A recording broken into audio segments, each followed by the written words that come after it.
কেমন আছো সবাই? আশা করছি তোমরা সবাই ভালো আছো, আমিও খুব ভালো আছি। তো আজকে গুড মর্নিং বলবো না, আজকে বলবো শুভ সন্ধ্যা। দেখো আমি কিছু ঠিক করতে পারছি না কি পরবো, বুঝলে তো?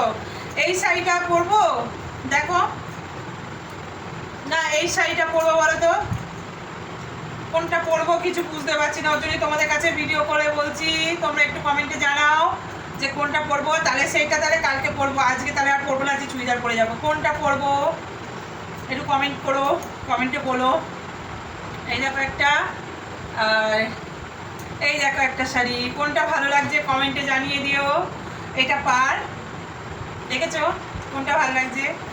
তো ওর জন্যই তোমাদের কাছে এসেছি। তাহলে আজকে চুড়িদারটা পরবো, কালকে যে কোনো একটা শাড়ি পরবো, তোমরা আমাকে কমেন্টে জানিয়ে দিও। আর আমি এখন ঠিক করে পাচ্ছি না, তাই সবাই চলে গেছে ঠাকুরতলায়, আর আমি বসে রয়েছি ঘরেতে, তোমাদের সাথে কথা বলছি, বিস্কিট খাচ্ছি। তো আর বেশি বড় করছি না, তোমরা আমাকে কমেন্টে জানাও, তাহলে সেই বুঝে আমি পড়বো। তো চলো এবার টাটা, বাই বাই। বেশি বড় করছি না, অবশ্যই কমেন্টে জানিয়ে দিও কোনটা পড়বো।